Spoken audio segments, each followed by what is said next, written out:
whatever. You know what I mean.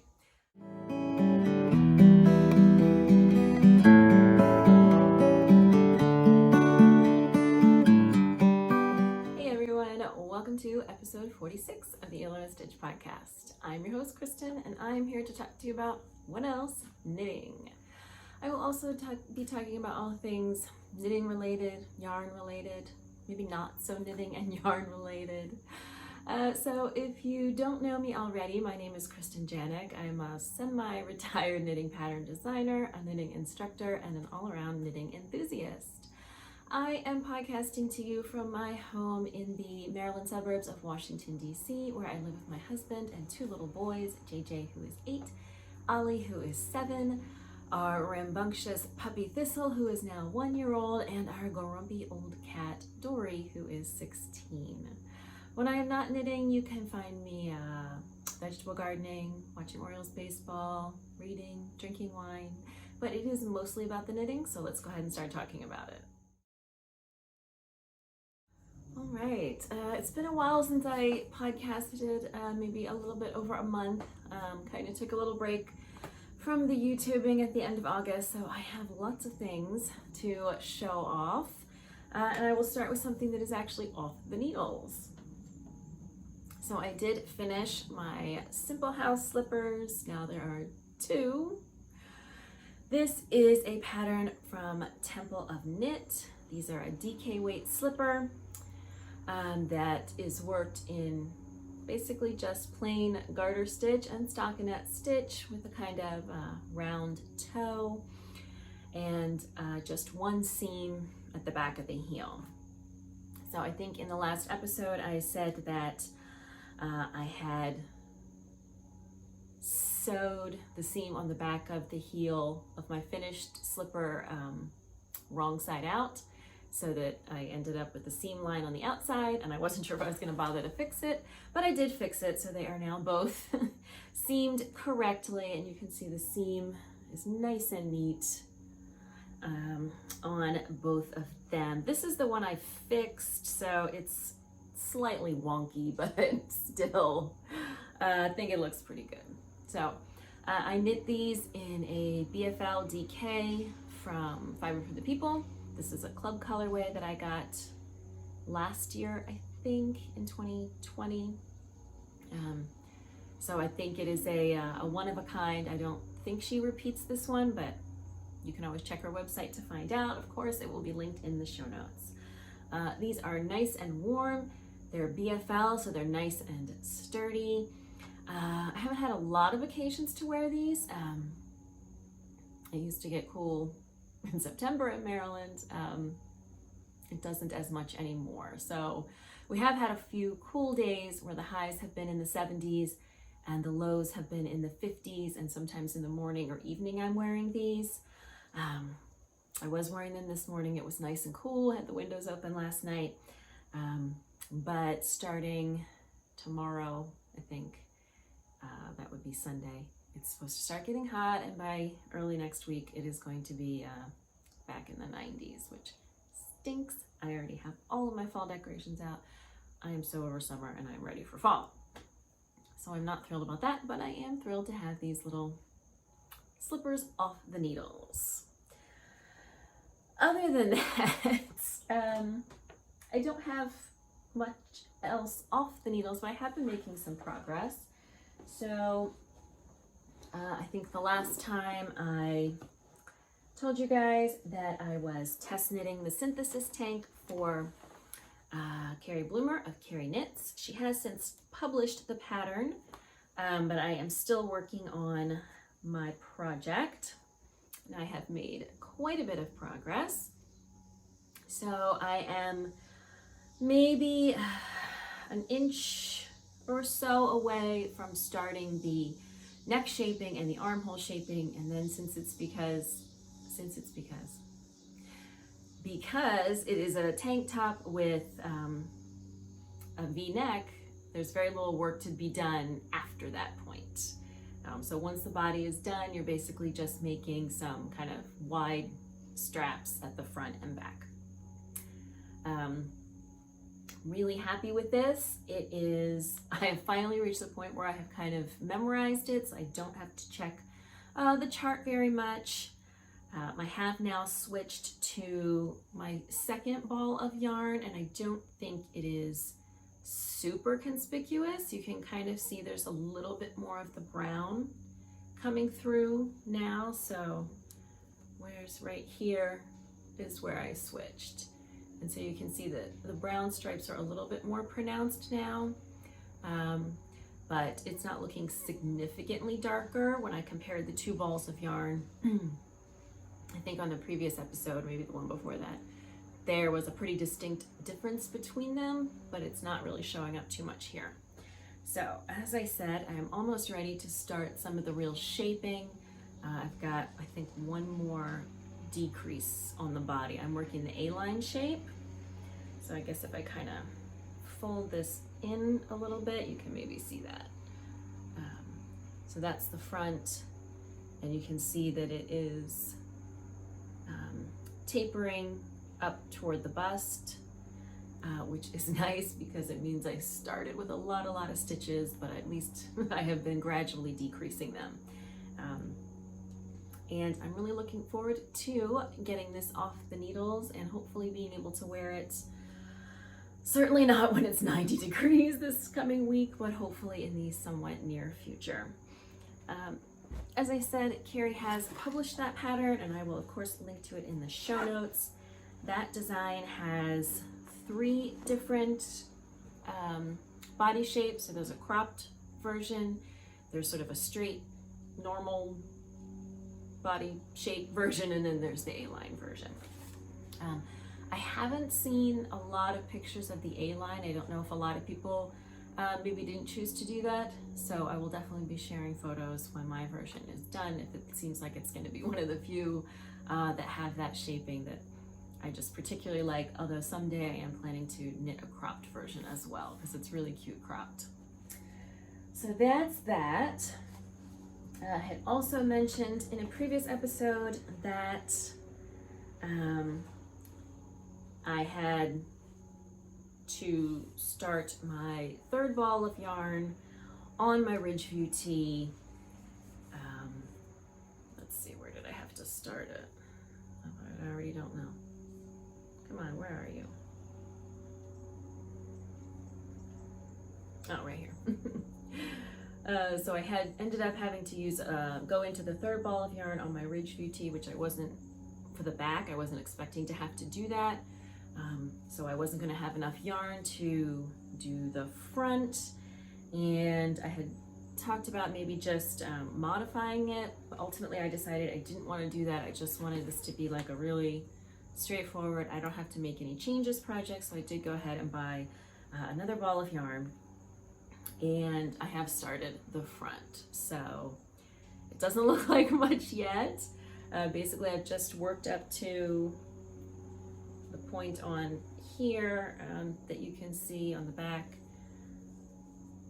there, with that little bit of tapering along the side seam. I've just worked that part, and so now I get to do the part that is basically working straight in this stitch pattern for a long time. So all of that from there to there is what I'm going to be doing, but the front does have this cute V pattern, so that'll help to mix it up a little bit. So I have started on that. Like I said, I haven't gotten very far, but I did get the extra yarn, so now I don't have to worry about making any changes. I can just follow the pattern and hopefully enjoy that knit. And that's another one that has a pretty easy to memorize pattern after that initial shaping. So now that that's done, this can be a take everywhere project. Probably a lot of time sitting in the pickup and drop off lines at school. All right, do I have anything else that I have been working on? I have one more thing I'm kind of working on. And that is that I went ahead and swatched for my Undawa.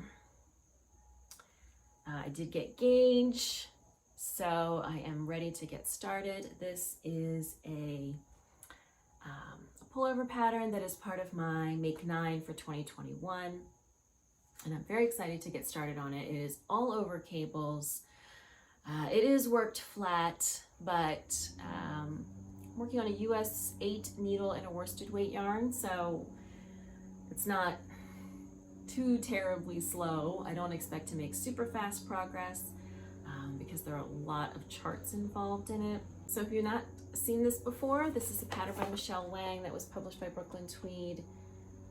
And you can see just all over cables and a drop shoulder shape with a wide boat neck. And there's kind of a lot going on with it. So there's different, I didn't actually count, but let's see. There's 1, 2, 3, 4, 5, 6 charts. So some of them are small, but still, there's kind of a lot going on. It's basically cables mixed with twisted stitches and then some increases and decreases to kind of make the twisted stitches travel. So I don't think it's going to be a super fast knit, but I am excited to get a fall sweater on the needles.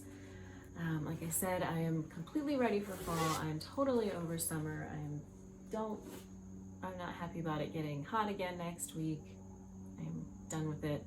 And I'm ready to start wearing sweaters. Unfortunately, the weather's not going to cooperate, but maybe by the time I get this sweater done, it will. We shall see. So that, I think, is everything I have for on and off the needles in this episode. All right, Adelante, where I tell you about upcoming patterns. Even though I'm supposed to be retired, I have made quite a bit of progress on the sweater design that I am working on. So this is a side-to-side sweater that is knit from one cuff to the other, a pullover. And I have finished one sleeve and then split, get out of here, split at the top of the sleeve and worked almost halfway across the front. So try to do a little, it's gonna be kind of a bracelet length sleeve, so not all the way down, but not all the way up at 3/4. Of course, you can do it any way you like. So that comes all the way up here, then it splits. It's going to be worked. It is supposed to be oversized, so I think this one is designed to be about 42 inches circumference for the body part, but since there's no real armhole, it's very flexible.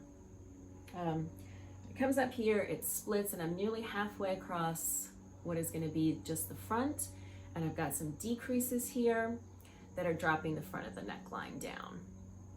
And then the nice thing about this is I'm splitting it here to open for the body, and we'll include instructions to then, once the sweater is done, seam a little bit right along the shoulders here to pull the neckline in, but you're going to be able to seam exactly as much as you want. So you can have it as wide or as narrow a neckline as you want, and it just depends how much you want to seam that shoulder there. And that will be the only seam in it. There will be a pickup for the bottom hem, but other than that, it's just going to have that seam there that you fill in, and then it's nice, like just done. That's really all the finishing there is going to be. I put just kind of a slipped edge here, so I don't think I really need a collar pickup. Once it's said and done, I might decide to go ahead and add one, but I think with the cable column that's running across kind of the top and that slip stitch edge, it may not even be necessary. So just 2 quick seams and that might be it. So you can see on the arm, it's a little bit more of an intricate cable, and then right here at the shoulder, you're going to split that cable into 2. I've added a few increases, and then it becomes a slightly less intricate, kind of just an open open cable alternated between a double twist and a single twist. And then once you get to the opposite arm, you go back to that original cable pattern. So I love work. This yarn is amazing. It is soft, but still has a little bit of like texture to it. This is Hudson West Forge in the gold leaf colorway. It is certainly nice and heavy, and definitely keep you warm. So I put this down a couple of days ago and haven't picked it back up. I need to do 2 more inches and then start increasing to raise the neckline to the opposite side, but I just hadn't wound all the yarn. So where's my yarn end here? You can see I picked it up, wasn't paying attention, started knitting, and then realized that I needed to wind more yarn. So, and the other nice thing is it's just, you know, stocking that with this cable column that's easy to memorize. So for the sleeves, you have to pay a little bit more attention because there are some increases in the cable pattern is a little bit more intricate, but for this part, I don't have to really look at anything at all. I have done all the math, or at least the vast majority of the math for this, but I haven't actually started to write the pattern yet. So it's still continues to be just a spreadsheet full of numbers, but it is going well. If you watched previous episodes, you know that I had to rip out the sleeve twice, and third time seems like was the charm. So again, I am hoping to be publishing that pattern in October. It will be the prize pattern for everyone who is participating in the Many a Better Wanted Knits sweater along. Everybody who finishes a sweater during the sweater along and you know follows all the rules for posting their finished project and whatever will get a free copy of that pattern. So that is on the way. Ooh, somebody has a fire. It's not that cold. It smells nice though. Other than that, what else is cooking? I recently got photos of a finished sample for a pattern that I'm going to be publishing with a yarn company in the spring, and the finished sample looks great. I have not finished my own sample, and when you work with Knit Picks, you don't have to. They will give you the yarn to create your sample, but they're going to create their own sample and photograph their own sample. So if you can write the pattern without finishing your sample, you don't actually have to. I do intend to finish my sample because I personally think it's a really cute design that I'm going to want to wear in the spring, but I have not yet. I couldn't show it off anyway because it has to be secret, but I am happy to see that, especially since I didn't finish my own sample, it does look like my instructions made sense and produced a garment that looks like it's supposed to look like, which is always a plus. So that is in the works, I believe, coming up this month. I've got final edits on the pattern, and then I really don't do much between now and when it is published, I think in February, because everything is on their end. And once the pattern has been tech edited and sample knit, there's really nothing for me to do. So that's just kind of simmering away in the background. I also did make arrangements with, I believe I mentioned in the last episode, an indie dyer to collaborate on a sweater pattern that I designed years and years ago that was never published. And so now I am going to be collaborating with a new indie dyer for that, and sent her an email this morning about color selection, and that yarn is going to be on the way soon, and I'll be getting started on that. And in the last episode I showed you the yarn for my upcoming sound side cardigan, but I have not done a darn thing with that because I just have so much else going on. So there are a few lingering patterns in the works. The other thing that I hopefully will be doing this month is re-releasing the, what is it called? Summit pullover that was published last fall by Interweave Knits that is eligible to be republished as an indie pattern.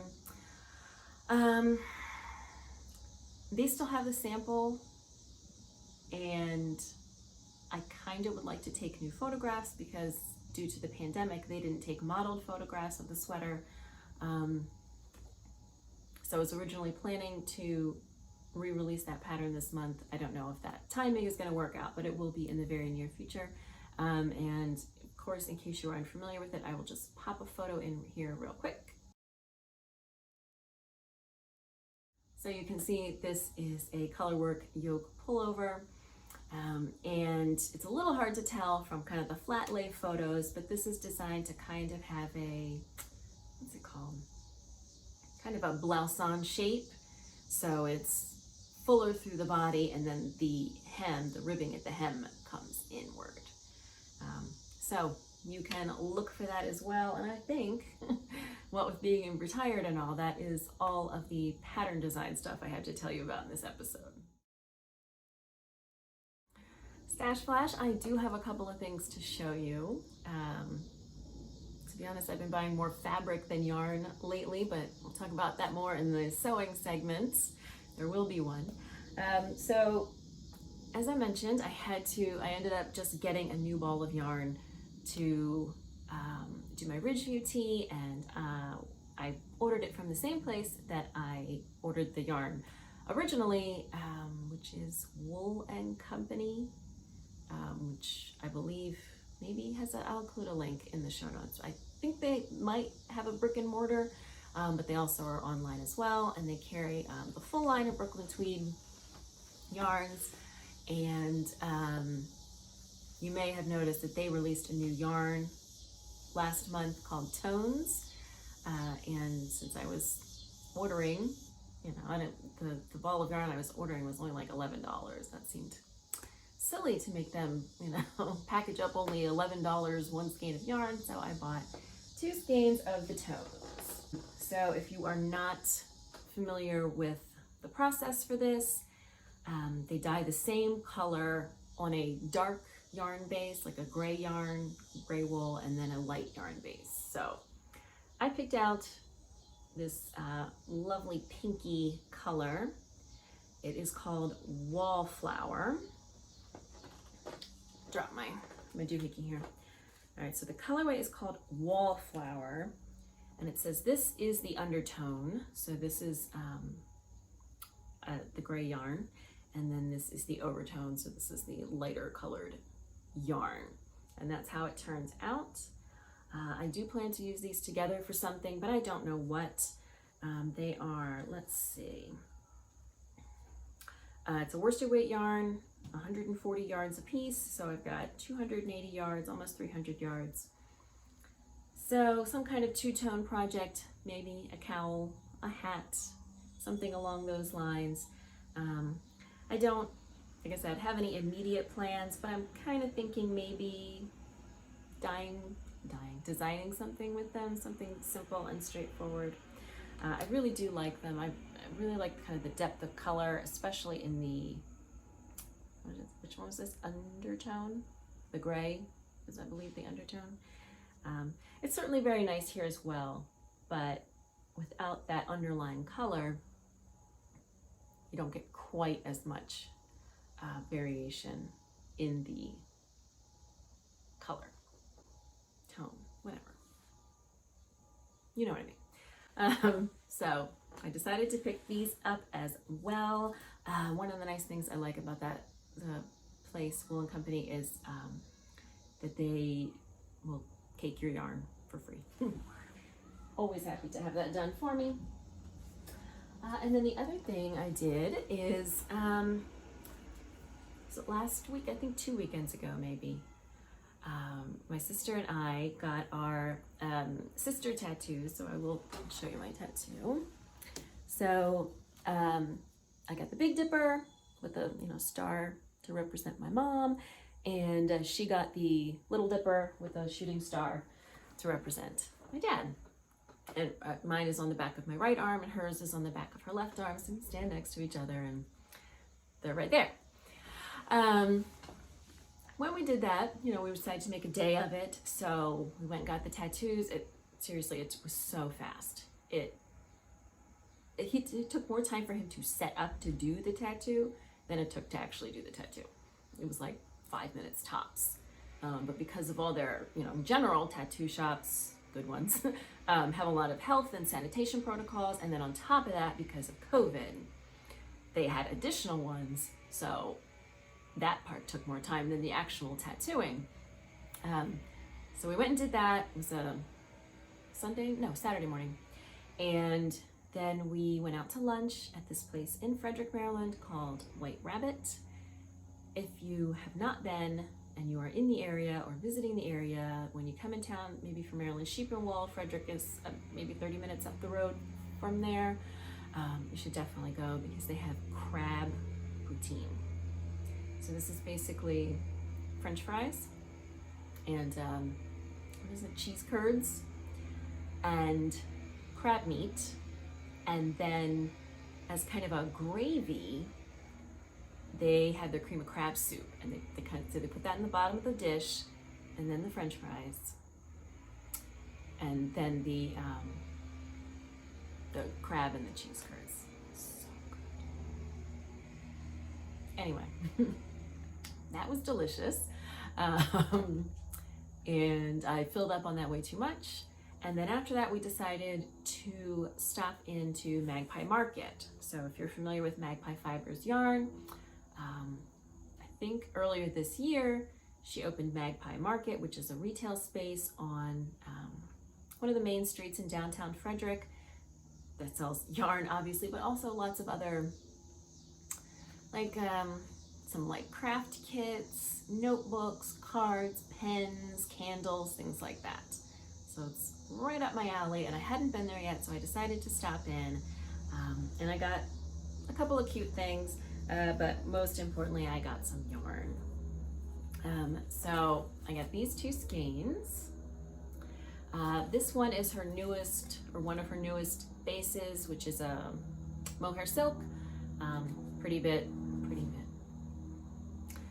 pretty standard for the mohair silk, 70% mohair, 30% silk, 470 yards lace weight. And then this one is her solo fingering, so it's a single ply fingering weight, 434 yards.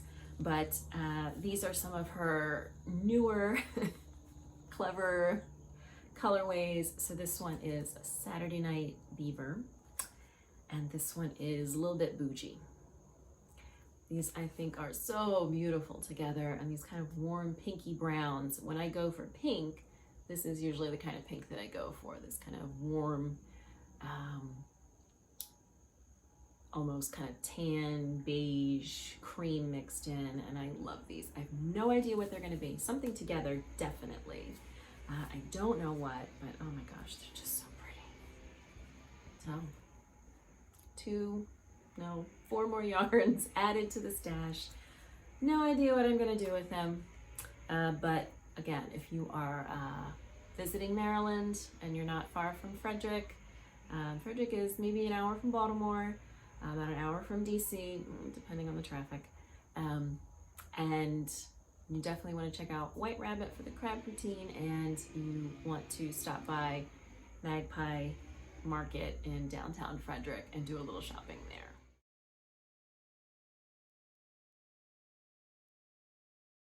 All right, I am going to talk about some sewing in this episode, so if that doesn't interest you, you can go ahead and fast forward to the next segment, the Chatterbox segment. But I have been doing a fair bit of sewing. Unsurprisingly, just kind of like with knitting, I started and now it's a whole thing. So first I'll show you my top. This pattern is the Hadley top. This is a pattern from Grainline Studio, and you can see it has an asymmetric hem, and it's also a curved hem, so it curves down in the back. Has a V-neck. This pattern includes 2, I guess in sewing they call them views. So it has 2 views. It has this sort of just a V-neck, pretty basic tank top, and then it has a long sleeve version with a back pleat. So I decided to start with something that was a little simpler, and just, you know, this is what, like the third garment I've ever made, so I thought maybe back pleat was not, we weren't quite there yet. So I decided to start with the simpler version. And I think this is the first garment I've done where, I mean, again, this is like my third or fourth garment, where I didn't screw anything up. So I didn't cut anything wrong. There's no like puckering or weird folds in the fabric where something got wrinkled while I was sewing it. I didn't have to rip anything out and try again, like in, you know, previous times I've sewn facings on, you know, the wrong direction or whatever. I didn't screw anything up. And I won't say it's perfect. I'm sure some of my stitch lines are crooked, and I don't know that all of my seams match up exactly, although they're looking pretty good. But I'm very happy with it. The fabric is from, I want to say, is this one also from Robert Kaufman? I tend to really like their fabrics for some reason. And you can see it kind of looks, just from here, it kind of looks like a polka dot. When you get up close, you can see it's these little crosswise stitches. And this is actually sewn, you put a seam down the front, you can see. And then if you are, I guess, a more confident sewist, you might use like a contrasting thread here, so this really stands out. I did not. I just used a gray thread, so it's very subtle, and when my lines are crooked, you can't really tell. So yeah, the back is in one piece, but the front is in two pieces, so you get this kind of neat line down the front. And then there's a wide hem at the bottom, which I guess kind of helps it to hang and be pretty sturdy at the bottom. So that, I think, is the only garment project I've finished since the last time. Actually, the last time I was working on the Gina crop, which I also finished, but I know that it's really wrinkled and sitting in the basket of clean clothes I haven't folded, and I don't want to show it to you all wrinkly. I will go ahead and pop a photo in here.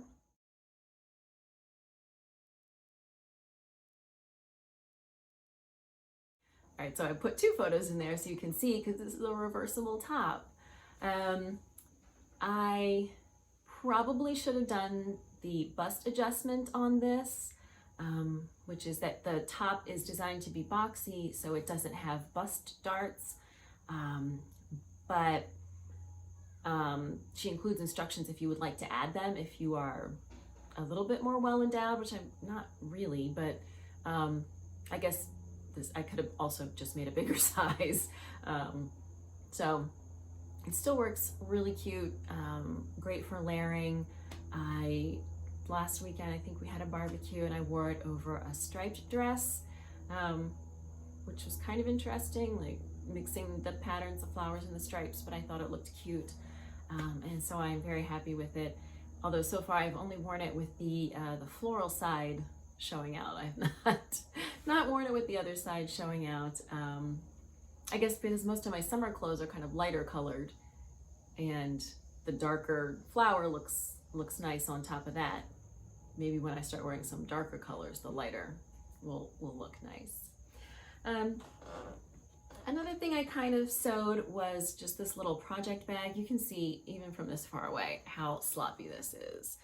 I did a really hasty job measuring and cutting out the fabric for this. I just kind of wanted to see if the construction would work for me to use for project bags. So I just used some scrap yarn, scrap fabric left over from other projects. So you can see this is from my dress, and this is from the uniform tunic, and then the inside is that what is it? Roadrunner fabric that is on the opposite side of the Gina crop. So I just wanted to kind of see if I liked this construction for a project bag. It worked pretty well. I would ideally like a project bag to be a little bit taller, but that would be really easy to alter here. It basically makes use of 4 12 by 12 squares of fabric. If you want to use 2 fabrics on the outside, you just use like one is 12 by 7 and the other one is 12 by 5 so that it ends up being 12 by 12 when you sew them together. And you can put a drawstring at the top. I have not done that yet. I just don't have something to use as a drawstring. But also with this kind of square base, it sits up pretty nicely on its own. So it was fun to use the scrap fabric and just, you know, figure out if I was gonna like this, and, you know, plan to make extra project bags for myself in the future with leftover fabric. But yeah, I just did a really lousy job with, especially the outside. The inside looks a little better. And I guess you could fold it either way if you really wanted to. Yeah, since there are no kind of seams to line up, the inside looks less obviously crooked. But so I found that it wasn't so much a pattern, it was like a blog post, tutorial blog post online. But it was free and I kind of like it, so we'll see, maybe more in the future. And then the last sewing project, you can kind of see behind me, but I'm going to go ahead and take it off the dress form. So this is not done yet, but this is the bodice of a dress that I'm working on. The dress pattern is called the parasol dress or top. It's by Chris Wood Sews.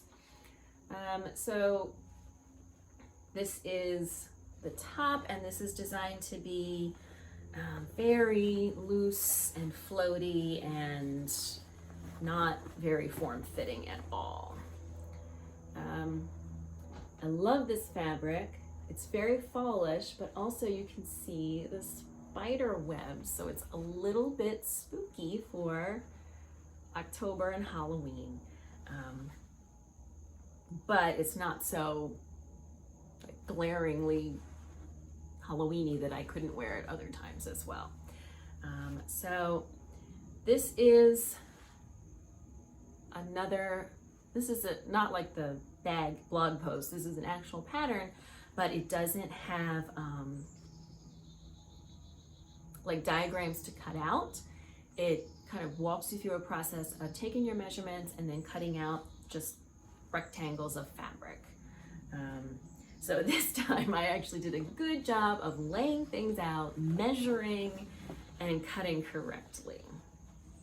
So obviously this, you know, is the front. It has this tie in the back.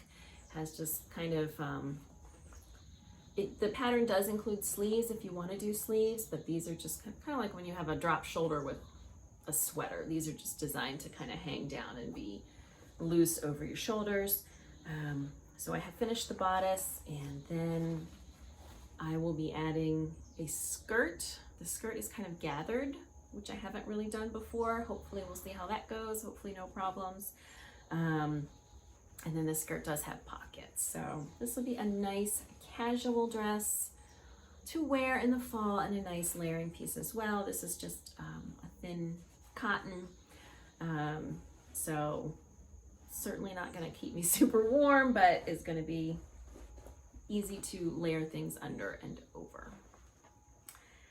So that's actually a fair bit of sewing. I have more planned. I actually have started to,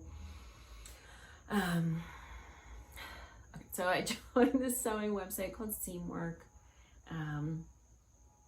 which just has lots of like classes and tutorials and patterns and things. And I want to say it's like $9 a month, and that includes a free pattern every month, so totally reasonable. And one of the things they have is a sort of class called Design Your Wardrobe. They offer it kind of live 2 times a year, and then they have a self-guided version, which is what I'm doing because I missed the most recent one.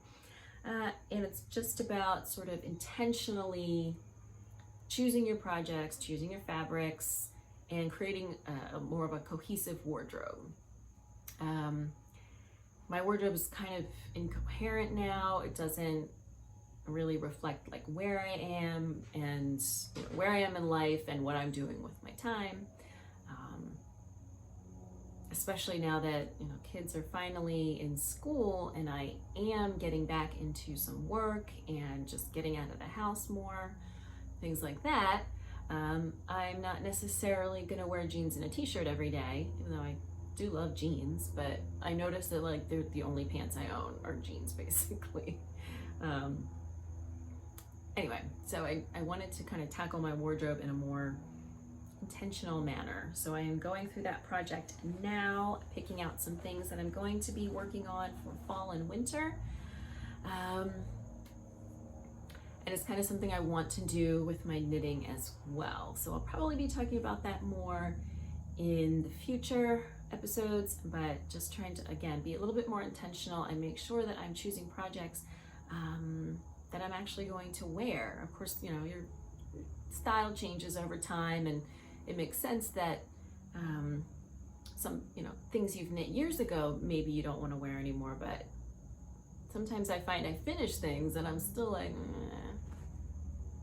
I guess perhaps I'm more of a process knitter than I thought, because sometimes it's just something looks really interesting to knit, but it's not really my style, or, you know, it doesn't really go with the other things in my wardrobe. And I want to be a little bit more mindful about those things. So more about that in the future. All right, some Chatterbox, since it's been a while since I have podcasted. The kids are back in school, supposedly. They went back on August 30th. We just finished up the second week of school, and for the second week of school, we had 2 holidays, and each kid also had a sick day.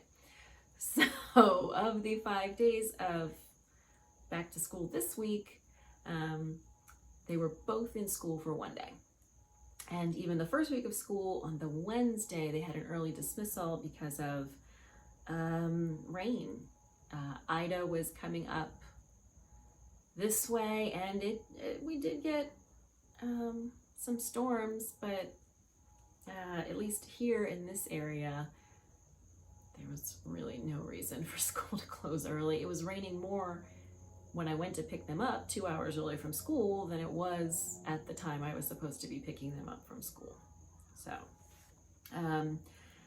they have had sick days. They do not have COVID, but JJ did catch a cold, and first it was just a sniffle, then it became a cough, so then we did go get him tested and it was negative, and then Ollie started with the same thing. So we know that it's not COVID, but they do, you know, after being basically away from most other humans for a year and a half, I suppose it's not surprising that they would catch a cold. JJ is fine in school. Ollie hates school, and I don't really know what to do about it. Kids being loud and screaming is a trigger for him. It has been. Before the pandemic, he had gotten better in his classroom behavior, and we were very fearful that the pandemic and being at home was going to disrupt that, and it most certainly did. So most days when I pick him up, the first thing he says is, I did some crying at school. He's apparently in school is not being very cooperative. He is some days asking to go home all the time.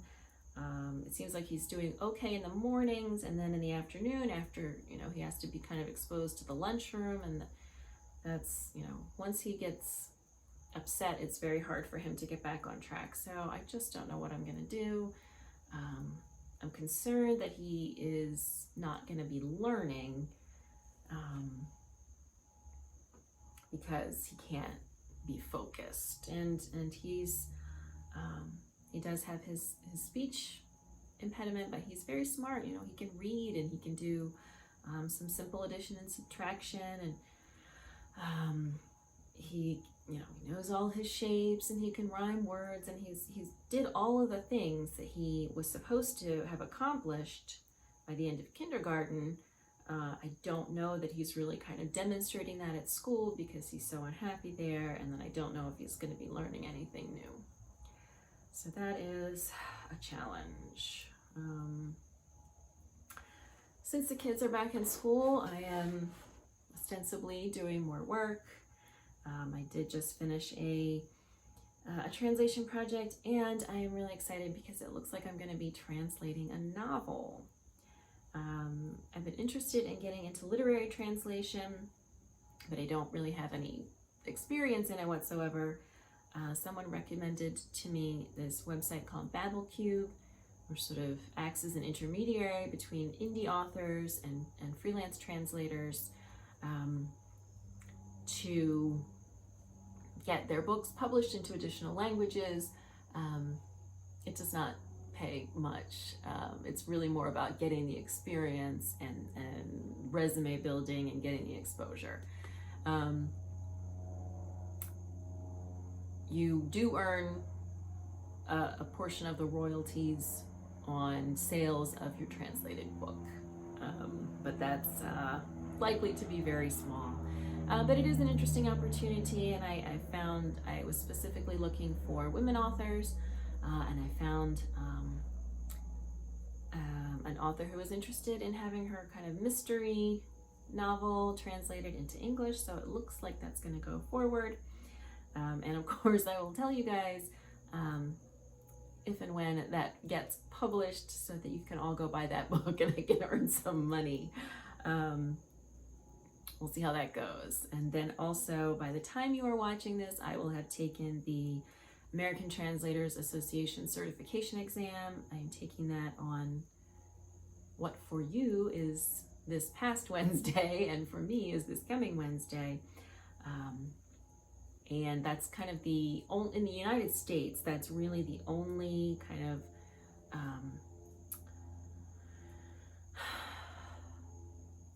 known and respected and well-regarded certification of any kind for translators. There are a lot of, I don't want to get into too many details, there are a lot of reasons that people may or may not take it. It's very expensive to take, for starters, and up until this year, they were not offering it online, and now they finally are. So I can take it from my own house. Before that, you had to wait for a sitting in your area, or you had to pay to fly out to a sitting. Now for me in Washington, D.C., there are, usually at least one, if not two exams every non-COVID year. But for people who live in, I guess, more remote areas, they're really out of luck. But now I get to just take it here at home. So fingers crossed for me that it goes well. Many years ago, I took the practice exam and I passed. And that was, at that time, it had to be handwritten. So hopefully I will do as well this time. It's not necessarily, it's certainly not required, but it is a good thing to kind of have on your resume. Helps clients and agencies kind of weed through. I mean, there are a lot of people that just are like, oh, I speak 2 languages so I can be a translator. And in order to be a translator, you really need to be a good writer. You have to be a good writer in your native language, and you have to really have a more in-depth knowledge of your source language than just what you learned at school. So having a lot of understanding of like culture and lifestyle and local slang and things is really helpful as well. So like I said, I did pass the practice test before. Hopefully I will pass this time because I don't want to have to pay to take it again. And once you take it, as long as you once you pass, as long as you keep up with your continuing education credits, you don't have to take it again. So fingers crossed for me for that. Other than that, not a whole lot going on around here. Maryland is, in general, doing well with vaccines. My county is around 80% of eligible people, so we are still doing some social events, not a lot, of course, always with masking and trying to keep distance. with, being outdoors as much as we can, with presumably cooler weather coming relatively soon. That may be changing. Fortunately, our friends and family are all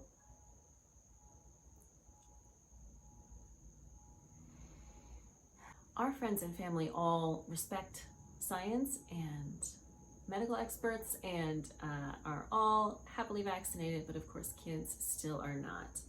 I did read, I think yesterday, that Pfizer is planning to ask for approval for the vaccine in kids 5 and up in the relatively near future. So the current estimate is something like maybe by November we can start vaccinating kids. And I would just breathe so much easier. There have been no cases at JJ's school. There have now been 3 at Ollie's school. None of those cases have required Ollie to be out of, because he hasn't had any direct contact with the people, so he has not had to quarantine or anything.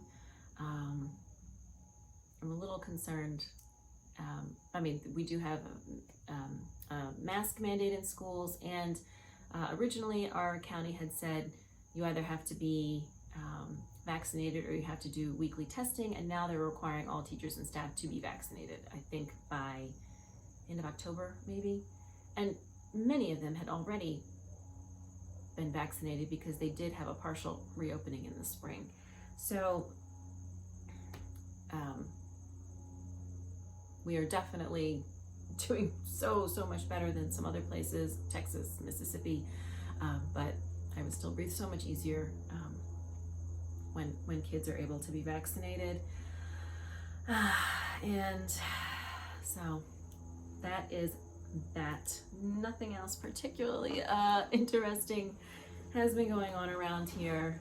Just kind of getting back into the swing of having kids in school, doing the school run, having some more work time and sewing time and knitting time to myself, and just really looking forward to fall and hoping that the weather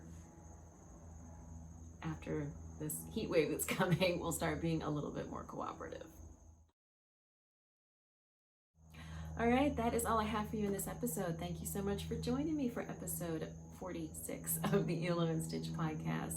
A special thank you to my Patreon patrons who help keep the podcast and the Media Better Wanna Knits a YouTube channel up and running. If you are interested in supporting the podcast and the channel and getting some perks and freebies and early access to things, you can find more information at patreon.com/mediabetterwanna. Show notes for this episode can be found at mediabetterwanna.com/Hilo and Stitch, where I will include links to all of the patterns and yarns and other things that I have talked about. Also, very quickly, want to let you know that I recently released a new tutorial. I will link it right here, called 5 Skills to Master If You Want to Knit Faster. So please check that out. Here on YouTube, if you could if you enjoyed this episode, please subscribe. You can hit that little bell and it will tell you when new content is published to the Media Better Wanna Knits channel. And all of your likes and subscribes and comments and things help expand the reach of the channel and are greatly appreciated. If you are looking for me on social media, you can find me on Instagram and Ravelry as Media Better Wanna, and I will see you next time.